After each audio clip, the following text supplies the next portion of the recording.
está como muy frío todavía, ¿no? ¿Qué pasará con el bloque de Unión por la Patria? Viste que una diputada de Massa se fue de la Comisión de Juicio Político a la Corte Suprema. ¿Se mantendrá la unidad de todo el sector? Porque se está formando algo que se autodenomina centro democrático. El centrado que supimos conseguir. Claro. Que no es otra cosa que un sello de goma, en realidad. Sí. En Brasil, digo. CBU, decís vos. Sí, la UCR, el larretismo y algunos partidos provinciales. ¿Habrá alguno de Unión por la Patria tentado hacia ese centro de las listas de los que fueron electos? Por ahí no ahora, por ahí no el 10 de diciembre. Hay que primero definir quién va a ser el jefe del bloque. Hay que definir todo todavía. Todo. Y en el medio de un silencio. Creo que también por eso resuena un poco el discurso de Infran. Porque nadie venía hablando. Y tampoco es que veníamos escuchando rumores de reuniones que están, digamos, están todos como a la espera.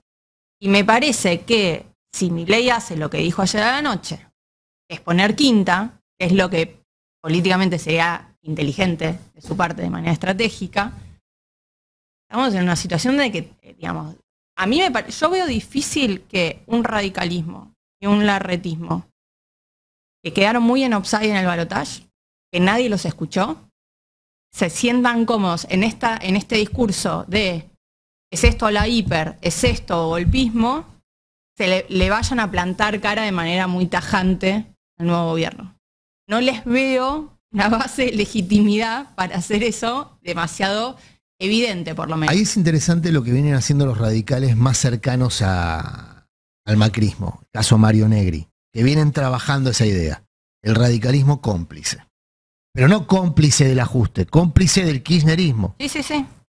Mirá. Entonces, ahí hay una intención del kirchnerismo de sostener el repliegue, lo que nosotros contábamos acá jueves, viernes. Sí. No levantar cabeza, no estar a la cabeza de cualquier proceso de oposición, ni mucho menos llamar resistencia a lo que viene, porque aparentemente no se va a estructurar de ese modo, no va a haber una resistencia. Y por eso, y por eso el silencio. Sí. Porque parece que nadie, por eso digo, pasamos hoy lo de Infran, porque nadie quiere ponerse en la cabeza de la resistencia. Entonces, plantear ya que se va a encontrar con una resistencia muy fuerte en el Congreso, cuando no estamos viendo la organización de la resistencia en ningún otro ámbito, pero cuanto menos, digo... Sí, yo no creo que se esté hablando en términos de resistencia. No. Yo, por lo menos, con los dirigentes con los que yo hablo...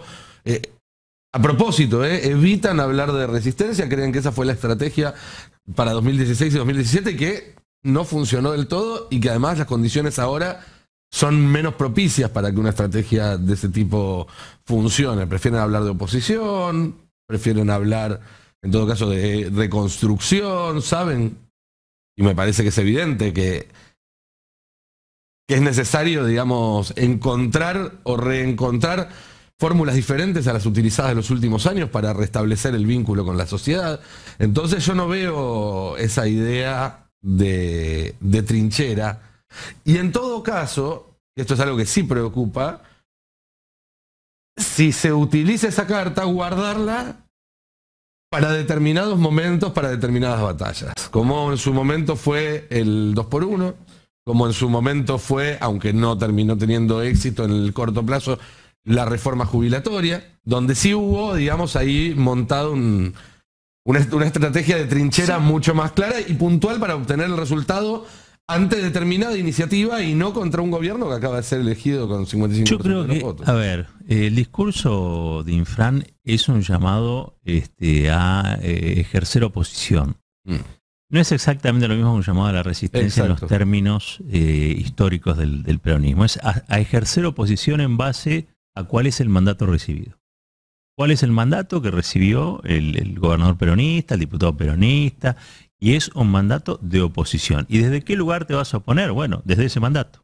Yo creo que ahí queda claro cuál es esta primera etapa, porque tampoco hay que olvidar que el gobierno de Milei ha sido electo con una contundencia electoral, ¿sí?, que le da en esta primera etapa, después se verá, digamos, ¿no?, lo que sucede, le da una legitimidad fortísima para tomar decisiones. Después, sí va a haber, creo yo, una resistencia no política, sino que eso después puede repercutir en la política, de los sectores agredidos. Los sectores agredidos muy probablemente resistan, porque a nadie le gusta verse agredido, por lo tanto, ahí sí. Pero eso va a impactar en la política, me parece, posteriormente, si es que es masiva, si es sostenida.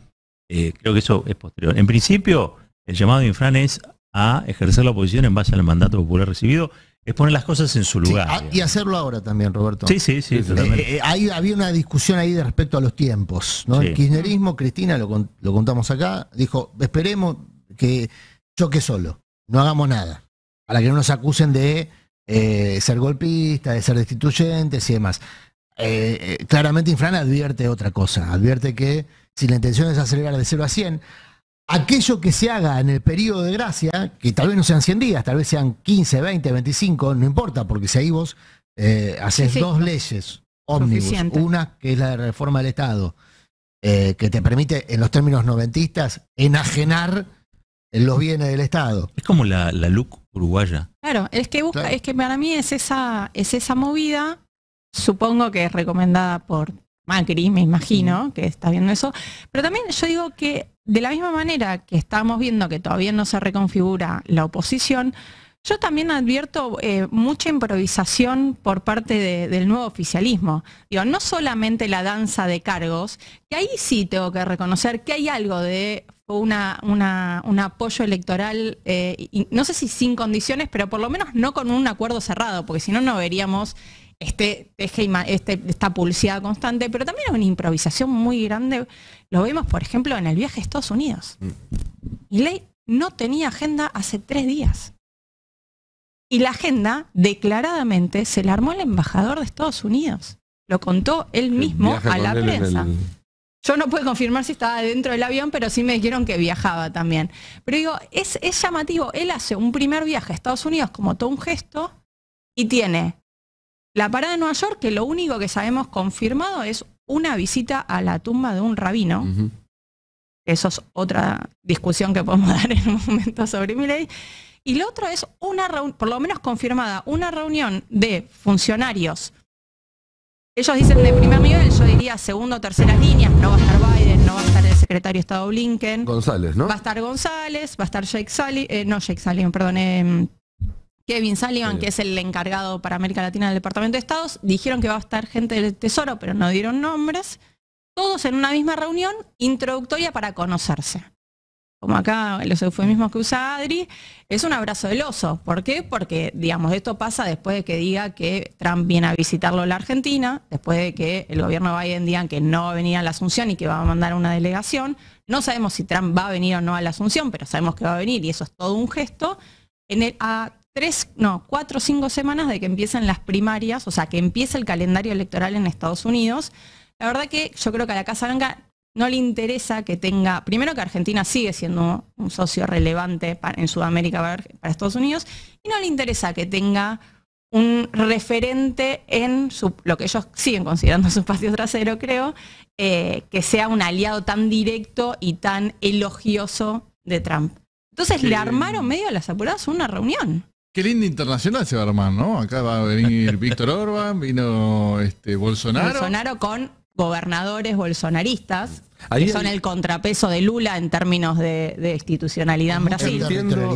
Exactamente. Que durante y posibles herederos si Bolsonaro está inhabilitado. El gobernador de Río, que ahora todos los hinchas de Boca lo conocen porque es el jefe de la policía. De San Pablo también. Pero digo, el gobernador de Río ya se postuló. Que este fin de semana, en la visita de Mondino a Brasil, una de las cosas que se puso sobre la mesa es la opción de que Bolsonaro venga, pero no como invitado el 10 de diciembre, sino 5 días después, una semana después, para bajarle el tono institucional a la venida de Bolsonaro. No es lo mismo que venga como invitado a la asamblea en la cual Milei asume la presidencia, que lo venga a visitar unos días más tarde. ¿Por qué? Porque en general al que se invita el día de la asamblea es al presidente en funciones, no es al que te cae bien. Bueno, veremos cómo recula, porque la conversación que tuvo la noche de las elecciones fue muy, casi como el video de Trump, ¿no? Sí. Muy elogioso, estaría muy feliz que estuviera en nuestra asunción. Yo creo que es parte del pragmatismo que estamos viendo de un Milei que se dio cuenta que no puede cerrar el Banco Central el primer día, que no puede dolarizar el primer día, no puede romper relaciones con China y no puede romper relaciones con Brasil. También es el mismo Milei que está tratando de hacer un equilibrio entre está obligado, si quiere alinearse como Estados Unidos, que fue una de sus promesas de campaña, a tener relaciones con el gobierno de Estados Unidos. Que al menos durante su primer año de gobierno va a ser Biden. O sea, no puede esquivar eso. Ahora, lo increíble es que no lo pronosticó. Él prometía en la campaña alinearse con Estados Unidos e Israel y en ningún momento se le ocurrió que tenía que empezar a tejer vínculos con el gobierno de Estados Unidos. No es tan increíble. Estamos hablando de una persona que nunca se vio en situación presidencial, ¿eh? Esto, no sé si ustedes tuvieron la oportunidad de leer El Loco. Yo lo recomiendo todo el tiempo, el libro, porque si no estamos tratando de entenderlo a Milei como una persona de características, como un político de los que estamos acostumbrados a tratar. Y no tiene nada que ver con eso. Tiene otras características, no necesariamente virtuosas, porque también se ha hecho de esa cosa de no ser político una virtud. No necesariamente no ser político es una virtud para ejercer la política, no necesariamente. Y después la única persona, él creo que lo reconoce incluso en la entrevista de ayer con Majul, las únicas dos personas que creían que él podía ser presidente eran su hermana y su publicista. Su hermana y su publicista. A mí él no se menciona a sí mismo como una de las personas que creía que podía llegar a ser presidente. Pero fíjate que todos estos arreglos, como vos decías, que se están haciendo, partieron de los gobiernos a los que él atacó. Sí, es el gobierno de China el que manda la carta de Xi Jinping. Es Biden quien llama a él. Es, de alguna manera, yo creo, ¿no? Mondino no avisa que va a Brasil. No sé si tenía cerrada la reunión. Es raro que no avise que viaja para que todo... La armó Scioli. La armó Scioli, creo que hablando con el embajador en Argentina. Pero le van organizando lo que él fue, de alguna manera, rompiendo durante la campaña. Esa es la gran duda, ¿eh? Un dato que me parece que no se vio muy reflejado en los medios este fin de semana... O sea, un dato que se vio reflejado, me parece que le faltó la lectura política, es todos vimos que Milei el sábado a la noche fue bendecido por un rabino, muchos lo caracterizaron como reconocido internacionalmente, es un rabino ortodoxo de una dinastía que viene desde Marruecos, sefaradí. No es influyente en todo el mundo, pero sí tiene una red de influencia bastante importante, Francia, América Latina, Estados Unidos e Israel. Todos vimos las imágenes de cómo lo bendijo y cómo, ahí está, cómo lo bendijo, cómo le deseó suerte y cómo le dijo un mensaje claramente político que fue, usted puede volver a hacer que este país sea grande, ¿no? Que sea lo que fue. Un discurso muy de Milei, ¿no? Esta idea de volver... Argentina era no, pero además esta idea de volver a... Cuando Argentina era potencia mundial, un discurso que historiográficamente difícil de sostener por un montón de razones. Pero... ¿quién es este señor? Este señor es el rabino personal del yerno de Trump. ¿Mirá? El yerno de Trump es un ortodoxo moderno, como le dicen en Estados Unidos. Uno lo ve y no parecería ortodoxo, digo, físicamente, por cómo se viste. Y fue el ideólogo, o muchos los indican como el cerebro o el facilitador de la política de Trump en Medio Oriente. ¿Esto qué significa? La política de lograr que países del mundo musulmán, del mundo islámico, reconozcan a Israel como un Estado, estrategia que se cayó, está empezando a caer, perdón, con el rechazo en la región que está generando la ofensiva en la Franja de Gaza. Perdón, y que muchos creen que es uno de los principales motivos detrás del ataque terrorista del 7 de octubre, que jamás hace un ataque tan terrible para obligar a que ese acercamiento sufra un corte. Sí, toque, digamos, a la principal potencia sunita islámica de la región, que es Arabia Saudita.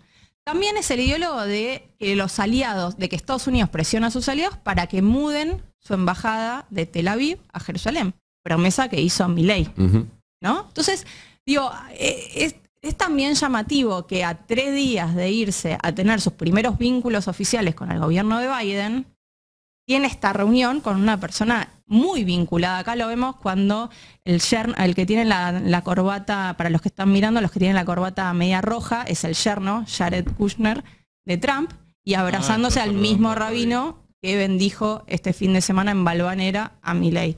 Digo, está tratando de hacer ese equilibrio que a Bolsonaro le salió muy mal, cuando estaba en gobierno. Apoyar abiertamente a un Trump presidente y después no pudo restablecer su vínculo con Biden cuando Biden ganó. Hay que ver ahora cómo hace este equilibrio entre mantener un efervescente apoyo, porque no es apoyo, es casi admiración por Trump en el medio de un año electoral, con quien él considera que es casi una relación carnal que quiere tener con Estados Unidos.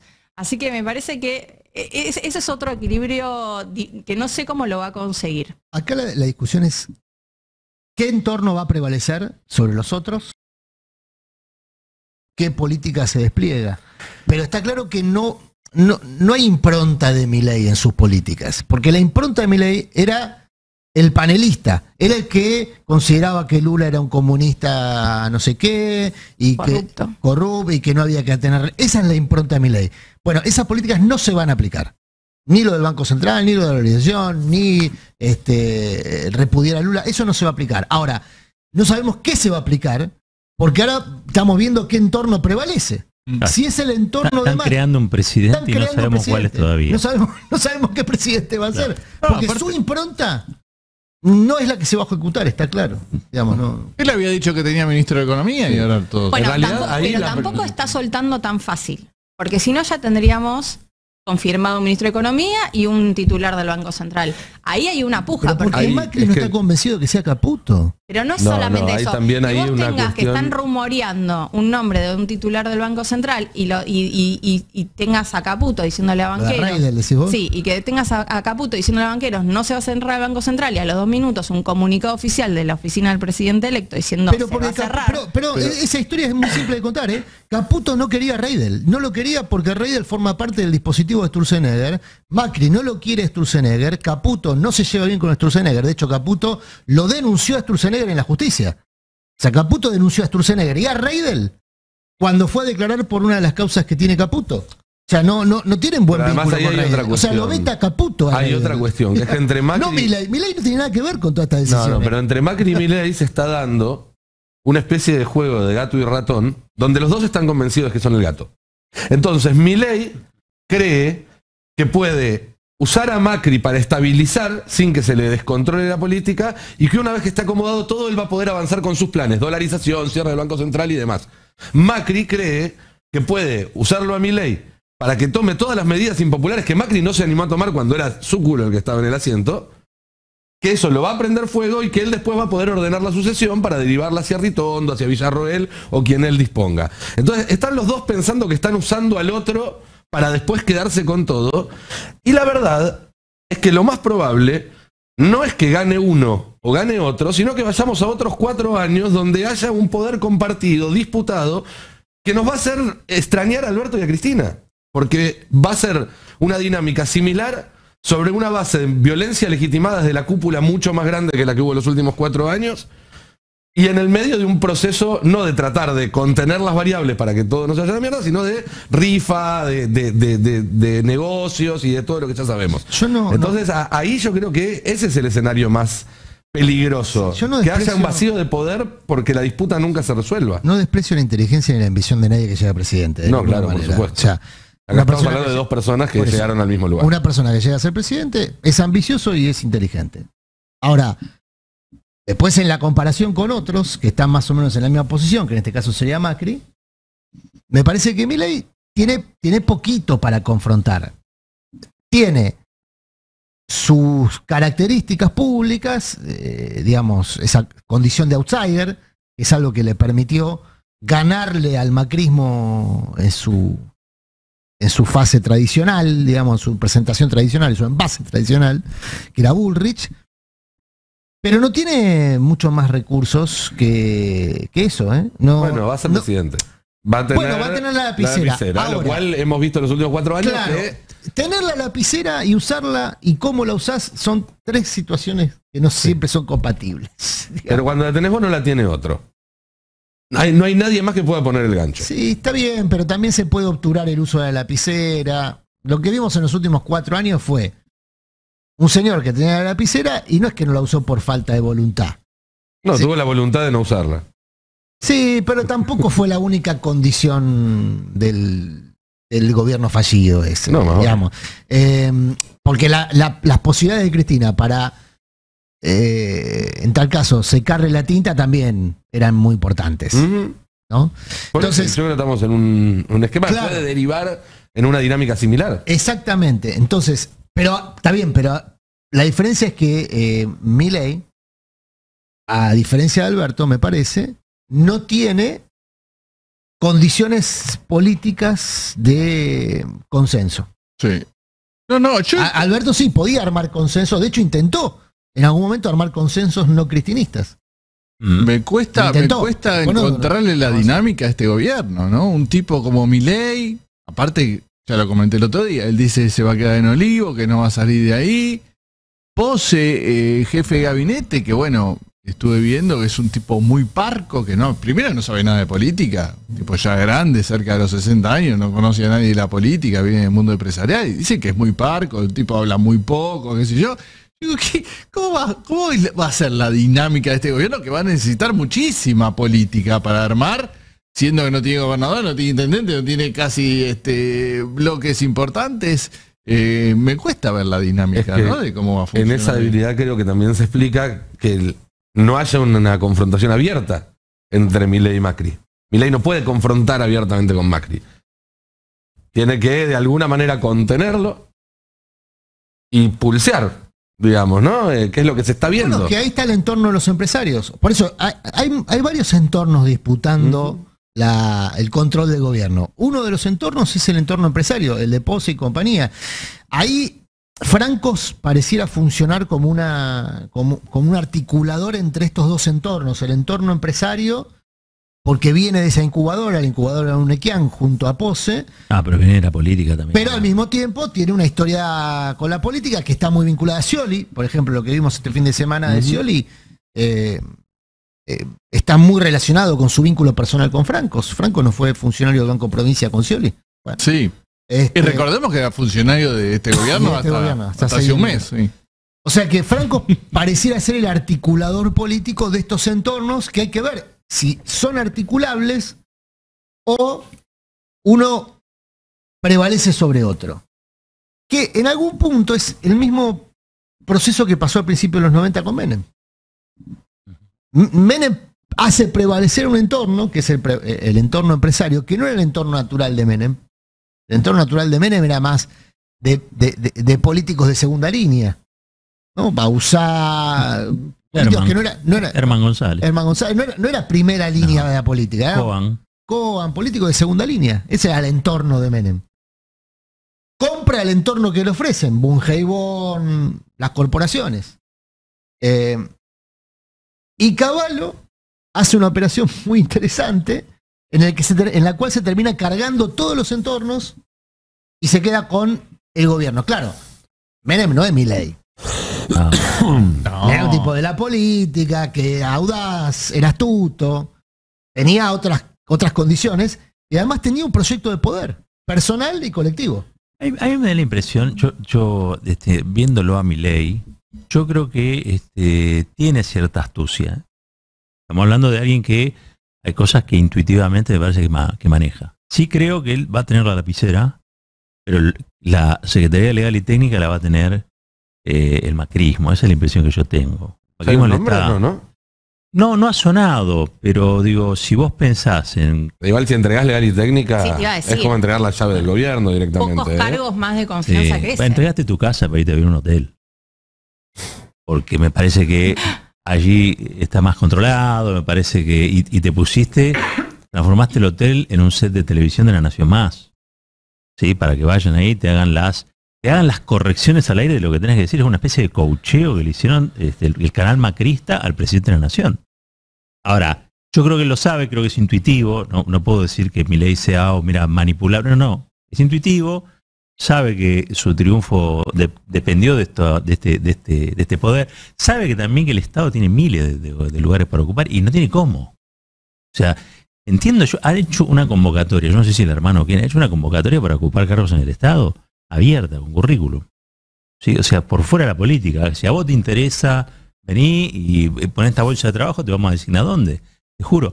Y eso, me parece que el macrismo lo ve con estupor, Y también lo veo como oportunidad, ¿no? Ser gobierno después de haber perdido y salir tercero es como una genialidad. Digamos que eso también habla de mucha inteligencia. Ahora, tienen los dos, tanto Milei como Macri, problemas de empatía social, ¿no? Fuerte. Ahora que lo decís, ya hay un antecedente en Argentina de alguien que fue a una elección, salió tercero y terminó definiendo el rumbo del gobierno. Fue Domingo Cavallo. Que salió tercero en el 99 y en el comienzo de 2001 agarró las llaves del gobierno. Lo fueron a buscar, sí. Sí, la diferencia es que pasaron 2 años. Sí. Esto fue inmediato. No, y hay otra diferencia, que es que de la Rúa... Todos nos acordamos del resultado todavía. De la Rúa, como en campaña y como candidato, ratificaba la política económica de Cavallo. De la Rúa mantenía la convertibilidad, era parte de su contrato de campaña. Sí, tal vez nos sorprende a todos. Milei se revela como un político súper astuto, pillo, audaz, que está confundiendo a todos, está creyendo que le da o todos creen, como decía la alegoría del juego de gato y ratón, donde hay 2 gatos, digamos. Entonces, finalmente quizá es el más gato de todos. En algún momento alguno se da cuenta de que es ratón. Pero tarde o temprano. Veremos si eso evoluciona de ese modo. Hasta acá es lo que decía Fer. Parece más una sucesión de improvisaciones que otra cosa, ¿no? Y de reacciones, porque a mí me sorprende eso. Por lo menos en política exterior, está reaccionando a los gestos que le dan gratuitamente desde afuera.